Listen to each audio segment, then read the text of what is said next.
Under the instructions of the Golek clone, the elves have been making steady progress on their village, and while they are doing that, Liam works on taking down all the monsters that roam this land with his magic. After he finally takes down a giant turtle, Liam notices Princess Scarlet standing behind him. Scarlet apologizes for staring, but she was just so mesmerized by her master's outstanding magic power. Liam still isn't comfortable with this whole master-servant relationship Scarlet wants, so he tells her she doesn't have to serve him after all. Her status as second princess of the kingdom far outranks Liam. However, Scarlet is doing this because she wants to. Her family has dragon blood flowing through their veins, which is why the women in her family are usually married off to build ties with other nations. That's why she would much rather serve under the dragon god, Raiden, than remain the princess of the kingdom. After seeing how devoted Scarlet really is, Raiden takes a liking to her and tells her to walk 1 kilometer to the north because there's something there that she might like. She and Liam follow Raiden's directions, and in the middle of the forest, they find the entrance to some ancient ruins. They head inside, and there they discover this metal dragon sitting in the middle of the room. As they approach, the dragon wakes up, and it looks like it's about to attack, so Liam asks Raiden what's going on. Raiden explains that this thing is one of the guards he created, and it's definitely going to attack them, but if Liam can take out one of the ancient letters on his forehead, it'll become an obedient pet. That seems easy enough, so Liam teleports up to the dragon's forehead, and with a holy lance, he manages to pierce one of the letters, deactivating the dragon's defense mode. The dragon then reacts to the dragon blood flowing through Scarlet's body and decides to listen to her, so Scarlet happily accepts the dragon guard. But when Liam says he wants to return to the surface, Scarlet says she is going to wait here for a while since she doesn't want to leave her dragon alone until it is fully recovered from the wound Liam's attack caused. Liam still can't get used to the idea of having someone as important as Scarlet serve him, but Raiden suggests that Liam just needs to become someone equally as important. That way, it wouldn't be awkward anymore, but it's definitely easier said than done. Just then, Liam notices a disturbance coming from the direction of the village the elves are building, so he teleports over to see what's going on, and to his horror, he finds the village in complete ruin. The elves tell them that this was caused by some wolfmen that attacked all of a sudden, and speaking of wolfmen, they show back up and begin demanding that the intruders leave this holy land immediately. Liam can tell that the wolfmen have mistaken them for intruders, so he tries explaining that they were given permission to stay here, but before he could say anything, the wolfman proceeds to attack him, so Liam is forced to teleport out of the way and defend himself with a little magic. The wolfman still seems determined to kick Liam and his friends out of this holy land, but then Liam pulls out a Raiden Jr., proving that he's affiliated with Raiden. The wolfman now realizes his mistake and sincerely apologizes for destroying the village, but the elves say it's fine since the wolves were just doing their duty since they serve Raiden. The girls suggest that the wolfman should become Liam's familiars as well. The leader of the wolfmen thinks it's a good idea, so they agree to become Liam's familiar, and Liam has no reason to refuse, so he creates a contract with the leader, naming her Chris. The next day, Liam returns to the village to see how things are going, and with the addition of Chris and all the other wolfmen, progress on the village has been going a lot quicker. As soon as Chris sees Liam, she jumps up to give him a hug, and when he asks how the construction has been going, Chris points in that direction and says they are still rebuilding one of the homes they destroyed yesterday. Once again, she sincerely apologizes for acting so rashly yesterday, but Liam says it's fine as long as the wolfmen can help repair the homes.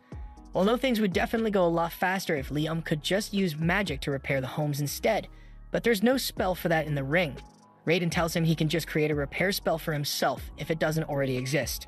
Liam had no idea it was possible for him to just create his own spells, so Raiden explains that all he needs to do is clearly imagine every step of the process of what he's trying to accomplish, and once he has done that, he casts the spell on a piece of wood and asks Chris to smash it for him.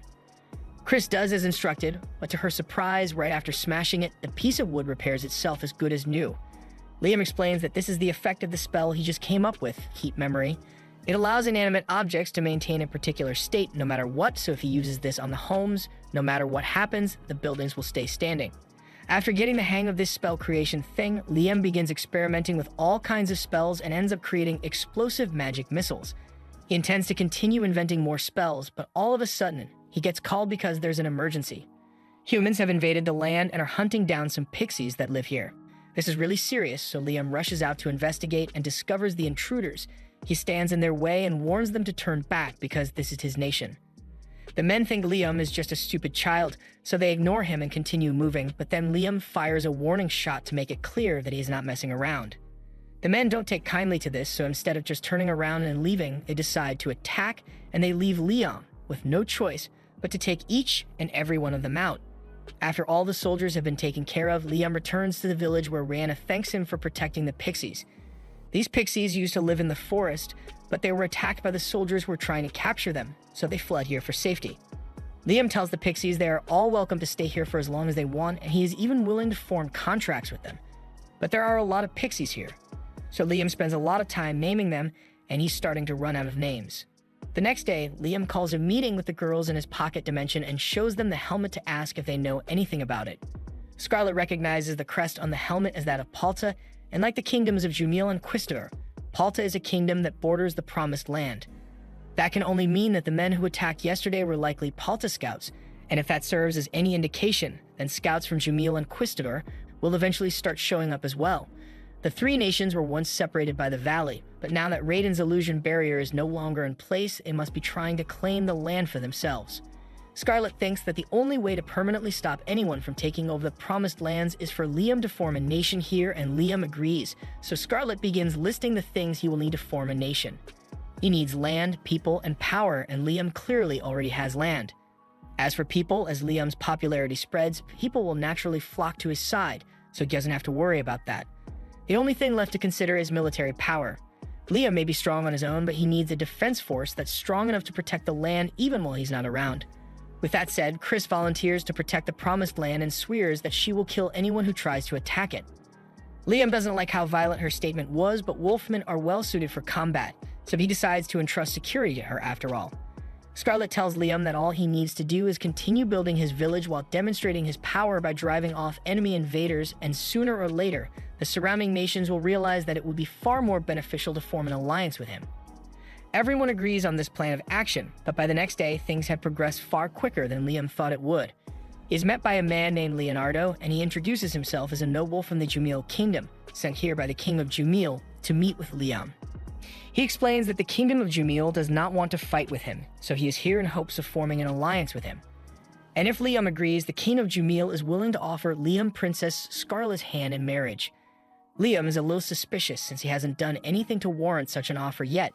By now, from Scarlet's previous actions, Jumil must have realized that these lands have something to do with the dragon god. So it's possible that they are trying to get on his good side because of that. However, he still isn't sure what to do about it, so he creates a telepathy spell on the spot and starts talking to Scarlet to ask if she thinks it is a good idea to accept their offer. Scarlet tells him he should accept, since if the two of them got married, then it would at least buy them half a year of time to expand their nation. Liam takes her advice and tells Leonardo that he would be honored to marry Princess Scarlet. However, he wants to postpone marriage for a year so he can fully develop his nation into something worthy of the royal family.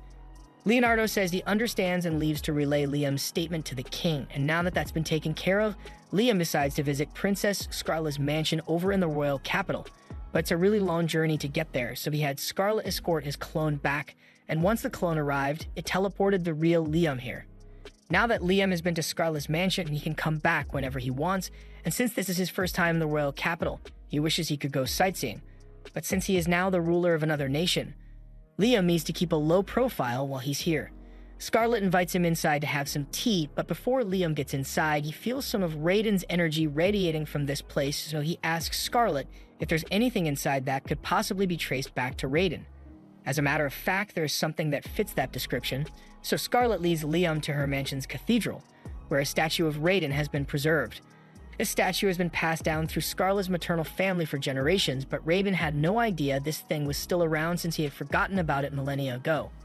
He tells Liam to go up to it and cast an all-clear spell, and when Liam does so, the statue begins to glow before being transferred onto Scarlet's body. Scarlet looks at herself and realizes she is now coated in strong-looking armor, and for some reason, she can feel immense power flowing through her body, so she attempts to cast one of Liam's spells and launches a holy lance. She manages to complete the spell, but it leaves her completely exhausted since she had to deplete all her mana to do it.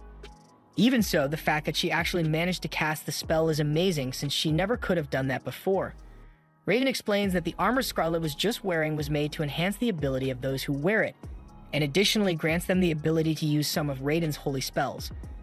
Although Scarlet's body doesn't seem to be strong enough to handle the armor's full capabilities just yet.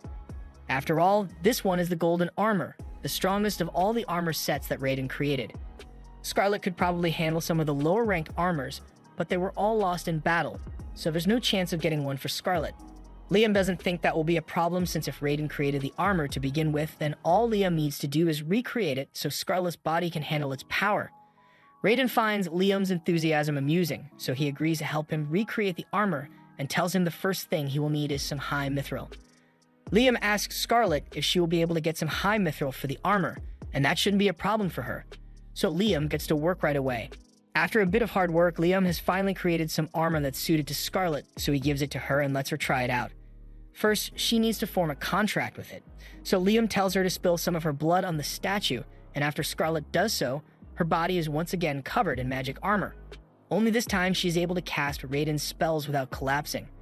Raiden is impressed that Liam was able to replicate his armor so easily, and since they are on the topic, Raiden tells him about the most powerful set of armor he ever made, the Ruin Guardian.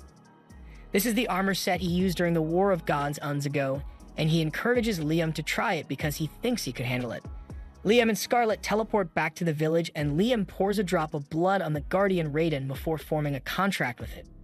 The Guardian Raiden then turns into armor and Liam equips it, allowing him to fire 37 magic spells at once. However, a feat of this magnitude is pushing the limit of what Liam is capable of, so he collapses to the ground due to mana exhaustion. Scarlet runs over to check on him, but Liam says he is fine. Raiden is incredibly impressed that Liam managed to survive because so far, only 3 people have made it out alive after putting on that armor, and Liam is the first one to actually manage to cast a spell. So if Liam truly masters the armor, he would have the power to rule the world. This was the end of episode 5. Subscribe to not miss the next part.